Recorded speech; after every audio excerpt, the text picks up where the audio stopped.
परमात्मने नमः।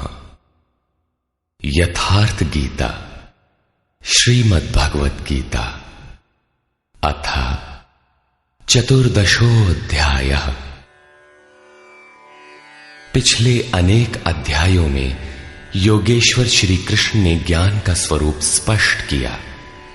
अध्याय 4 के 19वें श्लोक में उन्होंने बताया कि जिस पुरुष द्वारा संपूर्णता से आरंभ किया हुआ नियत कर्म का आचरण क्रमशः उत्थान होते होते इतना सूक्ष्म हो गया कि कामना और संकल्प का सर्वथा शमन हो गया, उस समय जिसे वो जानना चाहता है उसकी प्रत्यक्ष अनुभूति हो जाती है। उसी अनुभूति का नाम ज्ञान है। 13वें अध्याय में ज्ञान को परिभाषित किया। अध्यात्म ज्ञान नितत्वम तत्व ज्ञानार्थ दर्शनम। आत्मज्ञान में एक रस स्थिति और तत्व के अर्थ स्वरूप परमात्मा का प्रत्यक्ष दर्शन ज्ञान है। क्षेत्र क्षेत्रज्ञ के भेद को विदित कर लेने के पश्चात ही ज्ञान है। ज्ञान का अर्थ शास्त्रार्थ नहीं, शास्त्रों को याद कर लेना ही ज्ञान नहीं है। अभ्यास की वो अवस्था ज्ञान है जहां वो तत्व विदित होता है। परमात्मा के साक्षात्कार के साथ मिलने वाली अनुभूति का नाम ज्ञान है। इसके विपरीत सब कुछ अज्ञान है। इस प्रकार सब कुछ बता लेने पर भी प्रस्तुत अध्याय 14 में योगेश्वर श्री कृष्ण कहते हैं कि अर्जुन, उन ज्ञानों में भी परम उत्तम ज्ञान को मैं फिर भी तेरे लिए कहूंगा। योगेश्वर उसी की पुनरावृत्ति करने जा रहे हैं, क्योंकि शास्त्र सुचिंतित पुनि पुनि देखिए। भली प्रकार चिंतन किया हुआ शास्त्र भी बार बार देखना चाहिए। इतना ही नहीं, ज्यों ज्यों आप साधन पथ पर अग्रसर होंगे, ज्यों ज्यों उस इष्ट में प्रवेश पाते जाएंगे, त्यों त्यों ब्रह्म से नवीन नवीन अनुभूति मिलेगी। ये जानकारी सद्गुरु महापुरुष ही देते हैं। इसलिए श्री कृष्ण कहते हैं, मैं फिर भी कहूंगा। श्री भगवान उवाच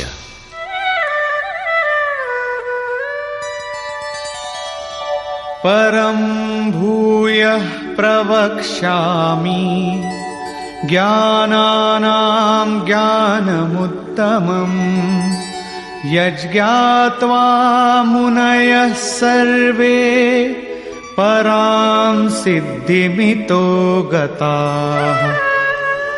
अर्जुन, ज्ञानों में भी अति उत्तम ज्ञान परम ज्ञान को मैं फिर भी तेरे लिए कहूंगा, जिसे पीछे कह चुके हैं। जिसे जानकर सब मुनिजन इस संसार से मुक्त होकर परम सिद्धि को प्राप्त होते हैं, जिसके बाद कुछ भी पाना शेष नहीं रहता। इदं ज्ञानमुपाश्रित्य मम साधर्म्यमागताः सर्गेऽपि नोपजायन्ते प्रलये न व्यथन्ति च। इस ज्ञान को उपाश्रित्य, इस ज्ञान का नजदीक से आश्रय लेकर क्रिया से चलकर पास पहुंचकर मेरे स्वरूप को प्राप्त हुए लोग सृष्टि के आदि में पुनः जन्म नहीं लेते और प्रलय काल में अर्थात शरीरांत होते समय व्याकुल नहीं होते, क्योंकि महापुरुष के शरीर का अंत तो उसी दिन हो जाता है जब वो स्वरूप को प्राप्त होता है। उसके बाद उनका शरीर रहने का एक मकान मात्र रह जाता है। पुनर्जन्म का स्थान कहां है जहां लोग जन्म लेते हैं? इस पर श्री कृष्ण कहते हैं,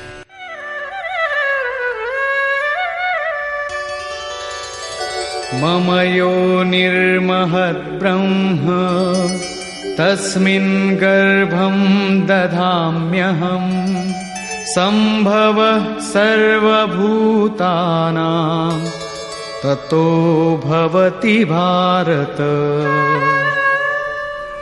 हे अर्जुन, मेरी महद ब्रह्म अर्थात अष्टधा मूल प्रकृति संपूर्ण भूतों की योनि है और उसमें मैं चेतन रूपी बीज को स्थापित करता हूं। उस जड़ चेतन के संयोग से सभी भूतों की उत्पत्ति होती है। सर्वयोनिषु कौन्तेय मूर्तयः सम्भवन्ति याः तासां ब्रह्ममहद्योनिः अहं बीजप्रदः पिता। कौन्तेय, सब योनियों में जितने शरीर उत्पन्न होते हैं उन सब की योनि है गर्भ धारण करने वाली माता, 8 भेदों वाली मूल प्रकृति है और मैं ही बीज को स्थापन करने वाला पिता हूं। अन्य कोई न माता है न पिता। जब तक जड़ चेतन का संयोग रहेगा, जन्म होते रहेंगे, निमित्त तो कोई न कोई बनता ही रहेगा। चेतन आत्मा जड़ प्रकृति में क्यों बंध जाती है? इस पर कहते हैं सत्वं रजस्तम इति गुणाः प्रकृति संभवाः निबध्नन्ति महाबाहो देहे देहिनमव्ययम्। महाबाहु अर्जुन, सत्वगुण, रजोगुण और तमोगुण प्रकृति से उत्पन्न हुए तीनों गुण ही इस अविनाशी जीवात्मा को शरीर में बांधते हैं। किस प्रकार? तत्र सत्वं निर्मलत्वात् प्रकाशकमनामयम् सुखसंगेन बध्नाति ज्ञानसंगेन चानघ। निष्पाप अर्जुन, उन तीनों गुणों में प्रकाश करने वाला निर्विकार सत्व गुण तो निर्मलत्वात्, निर्मल होने के कारण सुख और ज्ञान की आसक्ति से आत्मा को शरीर में बांधता है। सत्व गुण भी बंधन ही है। अंतर इतना ही है कि सुख एकमात्र परमात्मा में है और ज्ञान साक्षात्कार का नाम है। सत्व गुणी तब तक बंधा है जब तक परमात्मा का साक्षात्कार नहीं हो जाता। रजो रागात्मकं विद्धि तृष्णासंग समुद्भवम् तन्निबध्नाति कौन्तेय कर्म संगेन देहिनम्। हे अर्जुन, राग का जीता जागता स्वरूप रजोगुण है। इसे तू कर्म संगेन, कामना और आसक्ति से उत्पन्न हुआ जान। वो जीवात्मा को कर्म और उसके फल की आसक्ति में बांधता है। वो कर्म में प्रवृत्ति देता है। तमस्त्वं ज्ञानजं विद्धि मोहनं सर्वदेहिनां प्रमादालस्य निद्राभिः तन्निबध्नाति भारत। अर्जुन, समस्त देहधारियों को मोहने वाले तमोगुण को तू अज्ञान से उत्पन्न हुआ जान। वो इस आत्मा को प्रमाद अर्थात व्यर्थ की चेष्टा, आलस्य की कल करेंगे और निद्रा द्वारा बांधता है। निद्रा का अर्थ यह नहीं कि तमोगुणी अधिक सोता है, शरीर सोता हो ऐसी बात नहीं। या निशा सर्वभूतानाम तस्याम जागर्ति संयमी। जगत ही रात्रि है। तमोगुणी व्यक्ति इस जगत रूपी निशा में रात दिन व्यस्त रहता है, प्रकाश स्वरूप की ओर अचेत रहता है। यही तमोगुणी निद्रा है। जो इसमें फंसा है सोता है। अब तीनों गुणों के बंधन का सामूहिक स्वरूप बताते हैं। सत्वं सुखे संजयति रजः कर्मणि भारत ज्ञानमावृत्य तु तमः प्रमादे संजयत्युत। अर्जुन, सत्वगुण सुख में लगाता है, शाश्वत परम सुख की धारा में लगाता है। रजोगुण कर्म में प्रवृत्त करता है और तमोगुण ज्ञान को आच्छादित करके प्रमाद में अर्थात अंतःकरण की व्यर्थ चेष्टाओं में लगाता है। जब गुण एक ही स्थान पर एक ही हृदय में हैं, तो अलग अलग कैसे विभक्त हो जाते हैं? इस पर योगेश्वर श्री कृष्ण बताते हैं,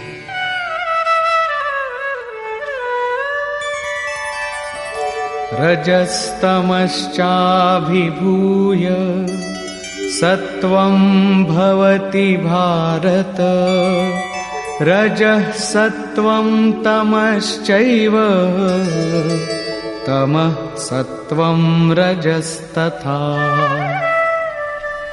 हे अर्जुन, रजोगुण और तमोगुण को दबाकर सत्वगुण बढ़ता है, वैसे ही सत्वगुण और तमोगुण को दबाकर रजोगुण बढ़ता है, तथा इसी प्रकार रजोगुण और सत्वगुण को दबाकर तमोगुण बढ़ता है।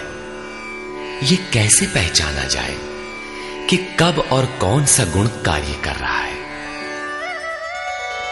सर्वद्वारेषु देहेऽस्मिन् प्रकाश उपजायते, ज्ञानं यदा तदा विद्यात् विवृद्धं सत्वमित्युत। जिस काल में इस शरीर तथा अंतःकरण और संपूर्ण इंद्रियों में ईश्वरीय प्रकाश और बोध शक्ति उत्पन्न होती है, उस समय ऐसा जानना चाहिए कि सत्वगुण विशेष वृद्धि को प्राप्त हुआ है, तथा लोभ प्रवृत्तिरारंभः कर्मणामशमः स्पृहा, रजस्येतानि जायन्ते विवृद्धे भरतर्षभ। हे अर्जुन, रजोगुण की विशेष वृद्धि होने पर लोभ, कार्य में प्रवृत्त होने की चेष्टा, कर्मों का आरंभ, अशांति अर्थात मन की चंचलता, विषय भोगों की लालसा, ये सब उत्पन्न होते हैं। अब तमोगुण की वृद्धि में क्या होता है? अप्रकाशो प्रवृत्तिश्च प्रमादो मोह एव च, तमस्येतानि जायन्ते विवृद्धे कुरु नंदन। अर्जुन, तमोगुण के बढ़ने पर अप्रकाशः, प्रकाश परमात्मा का द्योतक है। ईश्वरीय प्रकाश की ओर न बढ़ने का स्वभाव, कार्यम कर्म, जो करने योग्य प्रक्रिया विशेष है, उसमें अप्रवृत्ति, अंतःकरण में व्यर्थ की चेष्टाओं का प्रवाह और संसार में मुग्ध करने वाली प्रवृत्तियां, ये सभी उत्पन्न होते हैं। इन गुणों की जानकारी से लाभ क्या है? यदा सत्वे प्रवृद्धे तु प्रलयं याति देहभृत्, तदोत्तमविदां लोकान् अमलान् प्रतिपद्यते। जब ये जीवात्मा सत्व गुण की वृद्धि काल में मृत्यु को प्राप्त होता है, शरीर त्याग करता है, तब उत्तम कर्म करने वालों के मल रहित दिव्य लोकों को प्राप्त होता है, तथा रजसि प्रलयं गत्वा कर्म संगिषु जायते, तथा प्रलीनस्तमसि मूढ़योनिषु जायते। रजोगुण की वृद्धि होने पर मृत्यु को प्राप्त होने वाला कर्मों की आसक्ति वाले मनुष्यों में जन्म लेता है, तथा तमोगुण की वृद्धि में मरा हुआ पुरुष मूढ़ योनियों में जन्म लेता है, जिसमें कीट पतंगादि पर्यंत योनियों का विस्तार है। अतः गुणों में भी मनुष्यों को सात्विक गुणों वाला होना चाहिए। प्रकृति का ये बैंक आपके अर्जित गुणों को मृत्यु के उपरांत भी उन्हें आपको सुरक्षित लौटाता है। अब देखें इसका परिणाम। कर्मणः सुकृतस्याहुः सात्विकं निर्मलं फलं, रजसस्तु फलं दुःखम् अज्ञानं तमसः फलम्। सात्विक कर्म का फल सात्विक, निर्मल सुख, ज्ञान और वैराग्य आदि कहा गया है। राजस कर्म का फल दुख और तामस कर्म का फल अज्ञान है। तथा सत्वात् संजायते ज्ञानम रजसो लोभ एव च प्रमादमोहौ तमसो भवतो ज्ञानमेव च। सत्व गुण से ज्ञान उत्पन्न होता है। ईश्वरीय अनुभूति का नाम ज्ञान है। ईश्वरीय अनुभूति का प्रवाह होता है। रजोगुण से निसंदेह लोभ उत्पन्न होता है तथा तमोगुण से प्रमाद, मोह, आलस्य अर्थात अज्ञान ही उत्पन्न होता है। ये उत्पन्न होकर कौन सी गति देते हैं? ऊर्ध्वं गच्छन्ति सत्त्वस्था मध्ये तिष्ठन्ति राजसाः जघन्य गुणवृत्तिस्था अधो गच्छन्ति तामसाः। सत्व गुण में स्थित हुआ पुरुष ऊर्ध्व मूलम, उस मूल परमात्मा की ओर प्रवाहित होता है, निर्मल लोकों में जाता है। रजोगुण में स्थित राजस पुरुष मध्यम श्रेणी के मनुष्य होते हैं, जिनके पास न सात्विकम विवेक वैराग्य ही होता है और न अधम कीट पतंग योनियों में जाते हैं, बल्कि पुनर्जन्म को प्राप्त होते हैं। और निंदित तमोगुण में प्रवृत्त हुए तामसी पुरुष अधोगति अर्थात पशु पक्षी कीट पतंग आदि अधम योनियों को प्राप्त होते हैं। इस प्रकार तीनों गुण किसी न किसी रूप में योनि के ही कारण हैं। जो पुरुष गुणों को पार कर लेते हैं वे जन्म बंधन से छूट जाते हैं और मेरे स्वरूप को प्राप्त होते हैं। इस पर कहते हैं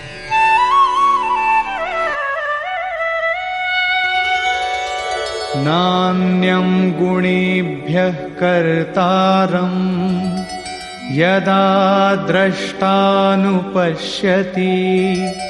गुणेभ्यश्च परं वेत्ति मद्भावं सोऽधिगच्छति। जिस काल में दृष्टा आत्मा तीनों गुणों के अतिरिक्त अन्य किसी को करता नहीं देखता और तीनों गुणों से अत्यंत परे परम तत्व को वेत्ति विदित कर लेता है, उस समय वो पुरुष मेरे स्वरूप को प्राप्त होता है। ये बौद्धिक मान्यता नहीं है कि गुण गुणों में बरतते हैं। साधन करते करते एक ऐसी अवस्था आती है जहां उस परम से अनुभूति होती है कि गुणों के सिवाय कोई करता नहीं दिखता।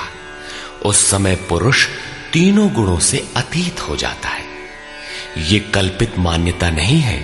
तथा इसी पर आगे कहते हैं गुणानेतानतीत्यत्रीन् देही देह समुद्भवान् जन्म मृत्यु जरा दुःखैर् विमुक्तो मृतमश्नुते। पुरुष इन स्थूल शरीरों की उत्पत्ति के कारण रूप तीनों गुणों से अतीत होकर जन्म मृत्यु वृद्धावस्था और सब प्रकार के दुखों से विशेष रूप से मुक्त होकर अमृत तत्व का पान करता है। इस प्रकार अर्जुन ने प्रश्न किया। अर्जुन उवाच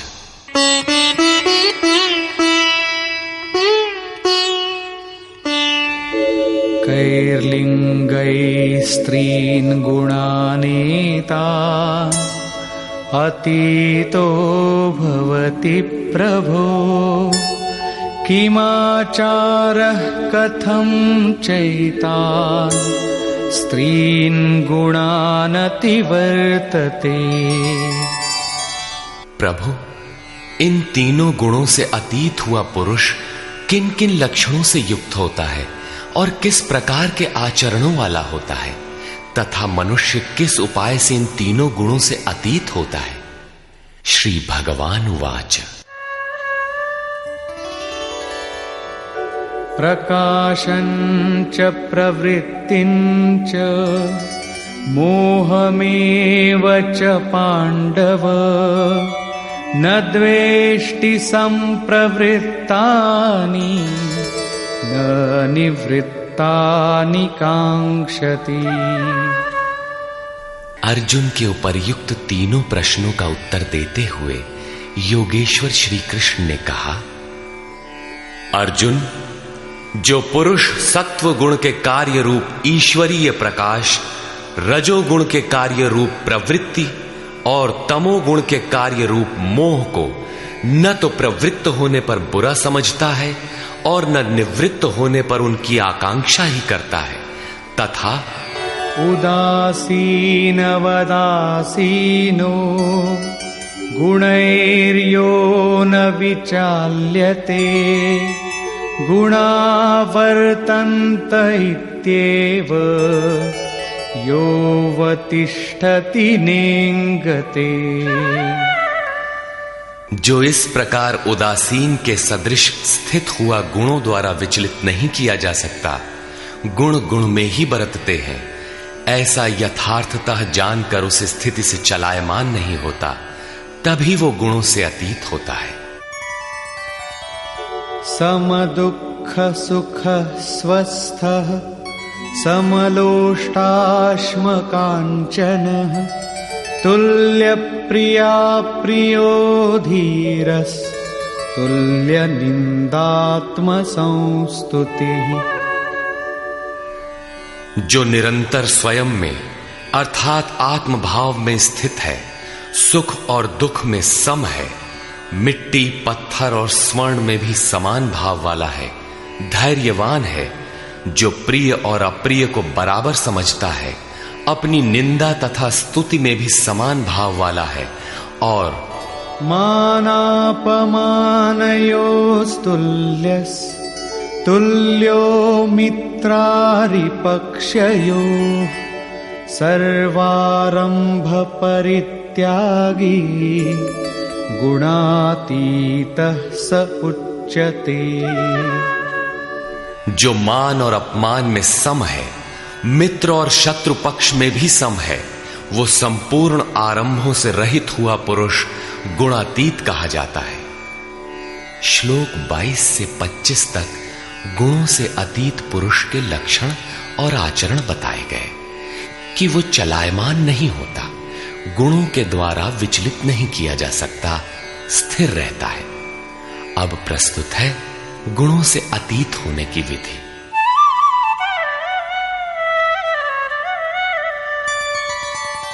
मां च यो व्यभिचारेण भक्ति योगेन सेवते सगुणान् समतीत्यैतान् ब्रह्म भूयाय कल्पते।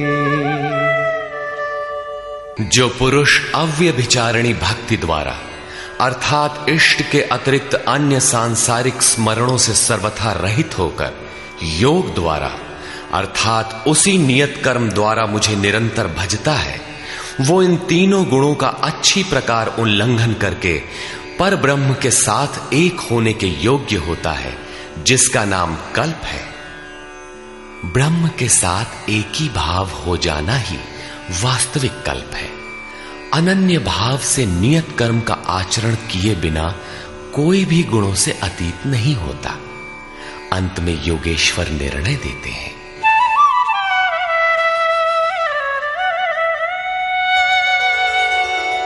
ब्रह्मणो हि प्रतिष्ठाहम् अमृतस्याव्ययस्य च शाश्वतस्य च धर्मस्य सुखस्यैकान्तिकस्य च। हे अर्जुन, उस अविनाशी ब्रह्म का जिसके साथ वो कल्प करता है, जिसमें वो गुणातीत एक ही भाव से प्रवेश करता है, अमृत का, शाश्वत धर्म का और उस अखंड एक रस आनंद का मैं ही आश्रय हूं, अर्थात परमात्म स्थित सद्गुरु ही इन सब का आश्रय है। श्री कृष्ण एक ही योगेश्वर थे। अब यदि आपको अव्यक्त अविनाशी ब्रह्म, शाश्वत धर्म, अखंड एक रस आनंद की आवश्यकता है तो किसी तत्व स्थित अव्यक्त स्थित महापुरुष की शरण लें। उनके द्वारा ही यह संभव है। निष्कर्ष, इस अध्याय के आरंभ में योगेश्वर श्री कृष्ण ने कहा कि अर्जुन, ज्ञानों में भी अति उत्तम परम ज्ञान को मैं फिर भी तेरे लिए कहूंगा, जिसे जानकर मुनिजन उपासना के द्वारा मेरे स्वरूप को प्राप्त होते हैं। फिर सृष्टि के आदि में वे जन्म नहीं लेते, किंतु शरीर का निधन तो होना ही है। उस समय वे व्यथित नहीं होते। वे वास्तव में शरीर तो उसी दिन त्याग देते हैं जिस दिन स्वरूप को प्राप्त होते हैं। प्राप्ति जीते जी होती है, किंतु शरीर का अंत होते समय भी वे व्यथित नहीं होते। प्रकृति से उत्पन्न हुए रज, सत्व और तम तीनों गुण ही इस जीवात्मा को शरीरों में बांधते हैं। दो गुणों को दबाकर तीसरा गुण बढ़ाया जा सकता है। गुण परिवर्तनशील है। प्रकृति जो अनादि है, नष्ट नहीं होती, बल्कि गुणों का प्रभाव टाला जा सकता है। गुण मन पर प्रभाव डालते हैं। जब सत्व गुण की वृद्धि रहती है तो ईश्वरीय प्रकाश और बोध शक्ति रहती है। रजोगुण रागात्मक है। उस समय कर्म का लोभ रहता है, आसक्ति रहती है, और अंतःकरण में तमोगुण कार्य रूप लेने पर आलस्य प्रमाद घेर लेता है। सत्व की वृद्धि में मृत्यु को प्राप्त पुरुष ऊपर के निर्मल लोकों में जन्म लेता है। रजोगुण की वृद्धि को प्राप्त हुआ मनुष्य मानव योनि में ही लौट कर आता है, और तमोगुण की वृद्धि काल में मनुष्य शरीर त्याग कर अधम अर्थात पशु, कीट, पतंग इत्यादि योनि को प्राप्त होता है। इसलिए मनुष्यों को क्रमशः उन्नत गुण सात्विक की ओर बढ़ना चाहिए। वस्तुतः तीनों गुण किसी न किसी योनि के ही कारण हैं। गुण ही आत्मा को शरीरों में बांधते हैं, इसलिए गुणों से अतीत होना चाहिए। वे जिससे मुक्त होते हैं उसका स्वरूप बताते हुए योगेश्वर ने कहा, अष्टधा मूल प्रकृति गर्भ को धारण करने वाली माता है और मैं ही बीज रूप पिता हूं। अन्य न कोई माता है न पिता। जब तक यह क्रम रहेगा तब तक चराचर जगत में निमित्त रूप से कोई न कोई माता पिता बनते रहेंगे, किंतु वस्तुतः प्रकृति ही माता है, मैं ही पिता हूं। अर्जुन ने 3 प्रश्न किए।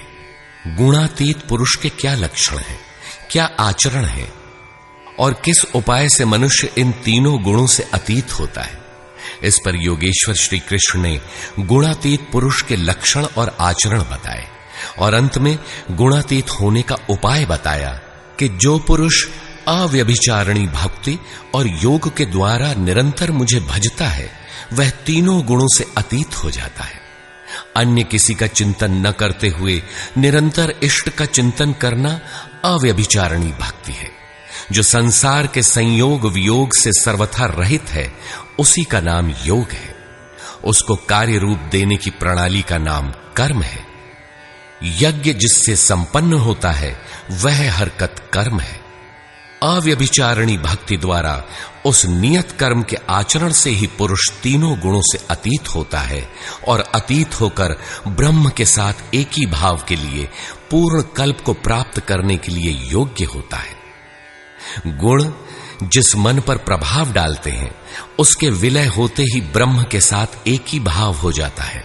यही वास्तविक कल्प है। अतः बिना भजन किए कोई गुणों से अतीत नहीं होता। अंत में योगेश्वर श्री कृष्ण निर्णय देते हैं, वह गुणातीत पुरुष जिस ब्रह्म के साथ एक ही भाव में स्थित होता है उस ब्रह्म का, अमृत तत्व का, शाश्वत धर्म का और अखंड एक रस आनंद का मैं ही आश्रय हूं, अर्थात प्रधान करता हूं। अब तो श्री कृष्ण चले गए। अब वह आश्रय तो चला गया। तब तो बड़े संशय की बात है, वह आश्रय अब कहां मिलेगा। लेकिन नहीं, श्री कृष्ण ने अपना परिचय दिया है कि वे एक योगी थे, स्वरूपस्थ महापुरुष थे।